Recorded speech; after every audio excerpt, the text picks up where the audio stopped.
Marina, Carlos Ruiz Zafón. Capítulo 12. Pasé la noche en vela, dándole vueltas al relato que Sentís me había explicado.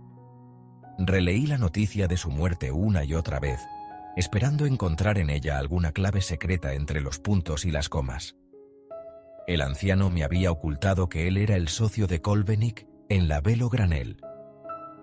Si el resto de su historia era consistente, supuse que Sentís debía de haber sido el hijo del fundador de la empresa, el hijo que había heredado el 50% de las acciones de la compañía al ser nombrado Kolbenig director general. Esta revelación cambiaba todas las piezas del rompecabezas del lugar. Si Sentís me había mentido en ese punto, podía haberme mentido en todo lo demás. La luz del día me sorprendió intentando dilucidar qué significado tenían la historia y su desenlace.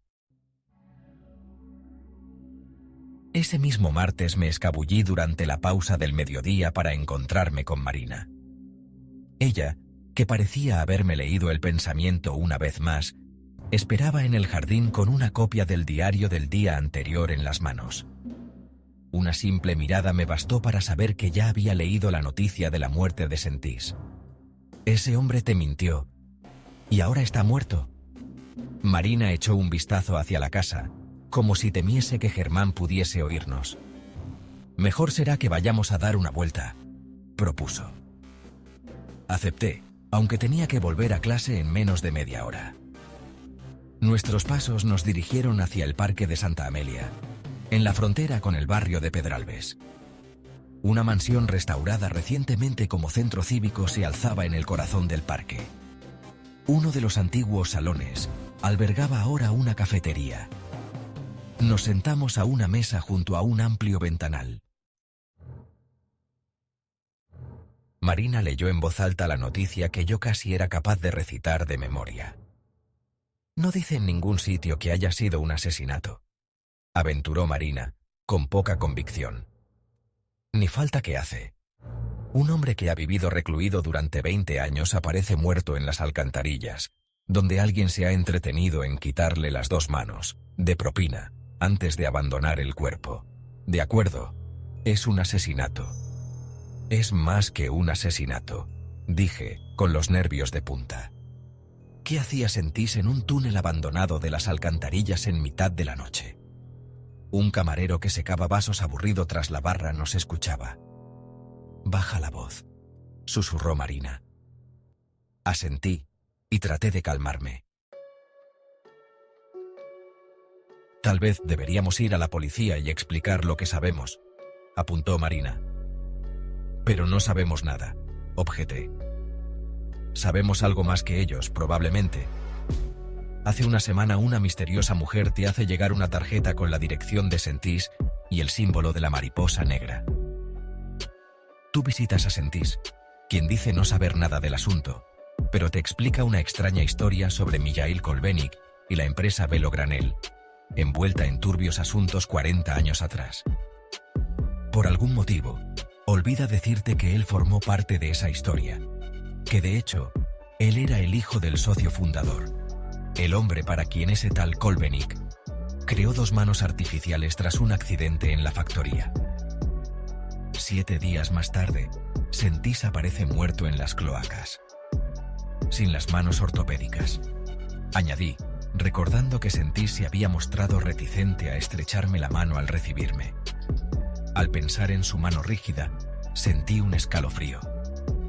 Por alguna razón, cuando entramos en aquel invernadero nos cruzamos en el camino de algo, dije, tratando de poner orden en mi mente, y ahora hemos pasado a formar parte de ello. La mujer de negro acudió a mí con esa tarjeta. Óscar, no sabemos si acudió a ti ni cuáles eran sus motivos, no sabemos ni quiénes. Pero ella sí sabe quiénes somos nosotros y dónde encontrarnos, y si ella lo sabe. Marina suspiró. Llamemos ahora mismo a la policía y olvidémonos de todo esto cuanto antes, dijo. No me gusta y además no es asunto nuestro. Lo es, desde que decidimos seguir a la dama en el cementerio. Marina desvió la mirada hacia el parque. 2 niños jugueteaban con una cometa, intentando alzarla al viento. Sin apartar los ojos de ellos, murmuró lentamente. ¿Qué sugieres entonces? Sabía perfectamente lo que yo tenía en mente. El sol se ponía sobre la iglesia de la Plaza Sarriá cuando Marina y yo nos adentramos en el paseo de la Bonanova rumbo al invernadero. Habíamos tenido la precaución de coger una linterna y una caja de fósforos. Torcimos en la calle Iradier y nos adentramos en los pasajes solitarios que bordeaban la vía de los ferrocarriles. El eco de los trenes ascendiendo hacia Valvidrera se filtraba entre las arboledas. No tardamos en encontrar el callejón donde habíamos perdido de vista a la dama y la verja que ocultaba el invernadero al fondo. Un manto de hojas secas cubría el empedrado. Sombras gelatinosas se extendían a nuestro alrededor mientras penetrábamos en la maleza. La hierba silbaba al viento y el rostro de la luna sonreía entre resquicios en el cielo. Al caer la noche, la hiedra que cubría el invernadero me hizo pensar en una cabellera de serpientes. Rodeamos la estructura del edificio y encontramos la puerta trasera.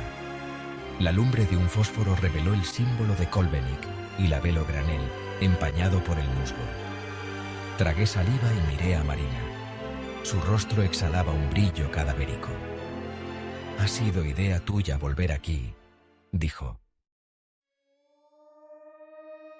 Encendí la linterna y su luz rojiza inundó el umbral del invernadero. Eché un vistazo antes de entrar. A la luz del día aquel lugar me había parecido siniestro. Ahora, de noche, se me antojó un escenario de pesadilla. El haz de la linterna descubría relieves sinuosos entre los escombros. Caminaba seguido de Marina, enfocando la linterna al frente. El suelo, húmedo, crujía a nuestro paso. El escalofriante siseo de las figuras de madera rozando unas con otras llegó hasta nuestros oídos. Ausculté el sudario de sombras en el corazón del invernadero. Por un instante no supe recordar si aquella tramoya de figuras suspendidas había quedado alzada o caída cuando nos habíamos ido de allí.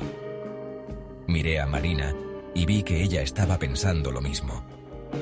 «Alguien ha estado aquí desde la última vez», dijo, señalando las siluetas suspendidas del techo a media altura. Un mar de pies se balanceaba. Sentí una oleada de frío en la base de la nuca y comprendí que alguien había vuelto a bajar las figuras. Sin perder más tiempo me dirigí hacia el escritorio y le cedí la linterna a Marina.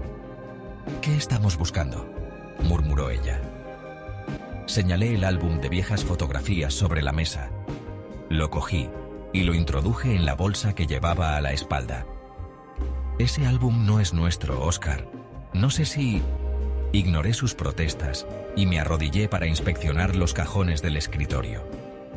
El primero contenía toda clase de herramientas oxidadas, cuchillas, púas y sierras de filo gastado. El segundo estaba vacío. Pequeñas arañas negras correteaban sobre el fondo, buscando refugio en los resquicios de la madera. Lo cerré y probé suerte con el tercer cajón. La cerradura estaba trabada. «¿Qué pasa?», escuché susurrar a Marina, su voz cargada de inquietud. Tomé una de las cuchillas del primer cajón y traté de forzar la cerradura. Marina, a mi espalda, sostenía la linterna en alto, observando las sombras danzantes que resbalaban por los muros del invernadero. «¿Te falta mucho?». «Tranquila, es un minuto». Podía sentir el tope de la cerradura con la cuchilla. Rodeándolo horadé el contorno. La madera seca, podrida, cedía con facilidad bajo mi presión. El carraspeo de la madera astillada crujía ruidosamente. Marina se agachó junto a mí y dejó la linterna sobre el suelo. «¿Qué es ese ruido?», preguntó de pronto. «No es nada. Es la madera del cajón al ceder». Ella posó su mano sobre las mías, deteniendo mi movimiento. Durante un instante el silencio nos envolvió. Sentí el pulso acelerado de Marina sobre mi mano. Entonces también yo advertí aquel sonido. El chasquido de las maderas en lo alto. Algo se estaba moviendo entre las figuras ancladas en la oscuridad. Forcé la vista. justo a tiempo de percibir el contorno de lo que me pareció un brazo moviéndose sinuosamente. Una de las figuras se estaba descolgando, deslizándose como un áspide entre las ramas. Otras siluetas empezaron a moverse al mismo tiempo. Aferré la cuchilla con fuerza y me incorporé, temblando. En aquel instante, alguien o algo retiró la linterna de nuestros pies. Rodó hasta un ángulo y quedamos sumidos en la oscuridad absoluta. Fue entonces cuando escuchamos aquel silbido, acercándose. Agarré la mano de mi compañera y echamos a correr hacia la salida. A nuestro paso, la tramoya de figuras descendía lentamente, brazos y piernas rozando nuestras cabezas, pugnando por aferrarse a nuestras ropas. Sentí uñas de metal en la nuca. Escuché a Marina gritar a mi lado y la empujé frente a mí, impulsándola a través de aquel túnel infernal de criaturas que descendían de las tinieblas. Los haces de luna que se filtraban desde las grietas en la hiedra desvelaban visiones de rostros quebrados, ojos de cristal y dentaduras esmaltadas. Blandí la cuchilla a un lado y a otro con fuerza. La sentí rasgar un cuerpo duro. Un fluido espeso me impregnó los dedos. Retiré la mano. Algo tiraba de Marina hacia las sombras. Marina aulló de terror y pude ver el rostro sin mirada, de cuencas vacías y negras, de la bailarina de madera rodeando su garganta con dedos afilados como navajas. Su rostro estaba cubierto por una máscara de piel muerta. Me lancé con todas mis fuerzas contra ella y la derribé sobre el suelo. Pegado a Marina, corrimos hacia la puerta, mientras la figura decapitada de la bailarina se alzaba de nuevo, un títere de hilos invisibles blandiendo garras que chasqueaba como si fueran tijeras. Al salir al aire libre, advertí que varias siluetas oscuras nos bloqueaban el paso hacia la salida. Corrimos en dirección contraria hacia un cobertizo junto al muro que separaba el solar de las vías del tren. Las puertas de cristal del cobertizo estaban empañadas por décadas de mugre. Cerradas. Rompí el cristal con el codo y palpé la cerradura interior. Una manija cedió y la puerta se abrió hacia adentro. Entramos apresuradamente. Las ventanas posteriores dibujaban dos manchas de claridad lechosa. La telaraña del tendido eléctrico del tren podía adivinarse al otro lado. Marina se volvió un instante a mirar atrás. Formas angulosas se recortaban en la puerta del cobertizo. ¡Deprisa!, gritó. Miré desesperadamente a mi alrededor buscando algo con que romper la ventana. El cadáver herrumbroso de un viejo automóvil se pudría en la oscuridad. La manivela del motor yacía al frente. La agarré y golpeé repetidamente la ventana, protegiéndome de la lluvia de cristales. La brisa nocturna me sopló en la cara y sentí el aliento viciado que exhalaba de la boca del túnel. ¡Por aquí! Marina se aupó hasta el hueco de la ventana, mientras yo contemplaba las siluetas reptando lentamente hacia el interior del garaje. Blandí la manivela metálica con ambas manos. Súbitamente, las figuras se detuvieron y dieron un paso atrás. Miré sin comprender, y entonces escuché aquel aliento mecánico sobre mí. Salté instintivamente hacia la ventana, al tiempo que un cuerpo se desprendía del techo. Reconocí la figura del policía sin brazos. Su rostro me pareció cubierto por una máscara de piel muerta, cosida burdamente. Las costuras sangraban. «¡Óscar!», gritó Marina desde el otro lado de la ventana. Me lancé entre las fauces de cristal astillado. Noté como una lengua de vidrio me cortaba a través de la tela de mi pantalón. La sentí abrir la piel limpiamente. Aterricé al otro lado y el dolor me golpeó de súbito. Noté el fluir tibio de la sangre bajo la ropa. Marina me ayudó a incorporarme y trampeamos los raíles del tren hacia el otro lado. En aquel momento una presión me aferró el tobillo y me hizo caer de bruces sobre las vías. Me volví, aturdido. La mano de una monstruosa marioneta se cerraba sobre mi pie. Me apoyé sobre un raíl y sentí la vibración sobre el metal. La luz lejana de un tren se reflejaba sobre los muros. Escuché el chirrido de las ruedas y sentí temblar el suelo bajo mi cuerpo. Marina gimió al comprobar que un tren se acercaba a toda velocidad.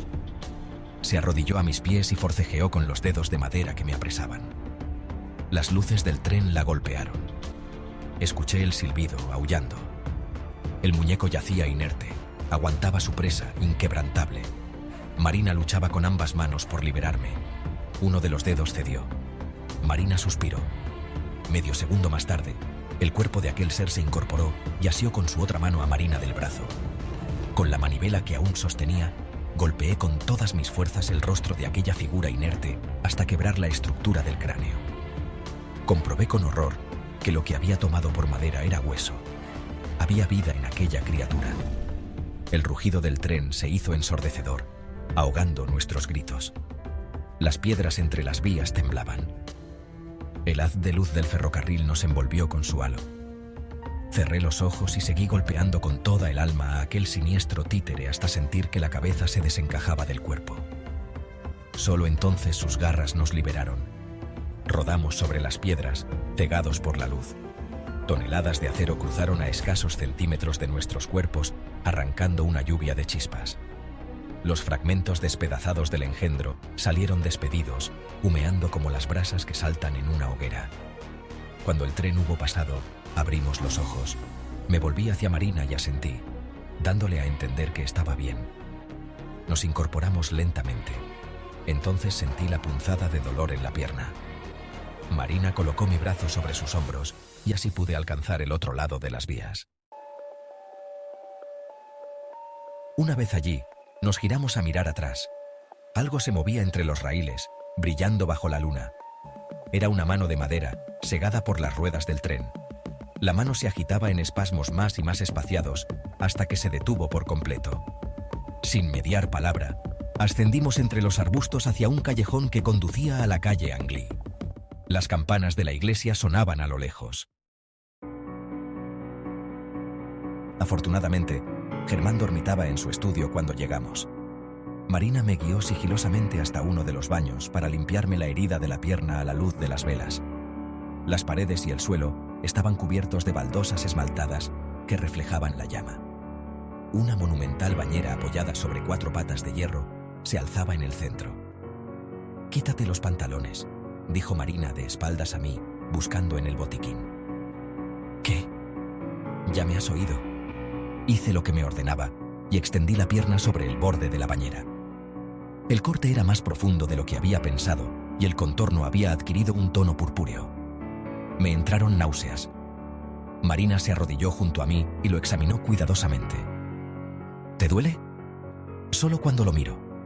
Mi improvisada enfermera tomó un algodón impregnado en alcohol y lo aproximó al corte. «Esto va a escocer». Cuando el alcohol mordió la herida, aferré el borde de la bañera con tal fuerza que debí de dejar grabadas mis huellas dactilares en él. «Lo siento», murmuró Marina, soplando sobre el corte. «Más lo siento yo». Respiré profundamente y cerré los ojos mientras ella seguía limpiando la herida meticulosamente. Finalmente tomó una venda del botiquín y la aplicó sobre el corte. Aseguró el esparadrapo con mano experta, sin apartar los ojos de lo que estaba haciendo. «No iban por nosotros», dijo Marina. No supe bien a qué se refería. «Esas figuras en el invernadero», añadió sin mirarme. «Buscaban el álbum de fotografías. No debimos habérnoslo llevado». Sentí su aliento sobre mi piel mientras aplicaba una gasa limpia. «Sobre lo del otro día, en la playa». Empecé. Marina se detuvo y alzó la mirada. «Nada». Marina aplicó la última tira de esparadrapo y me observó en silencio. Creí que iba a decirme algo, pero simplemente se incorporó y salió del baño. Me quedé a solas con las velas y unos pantalones inservibles,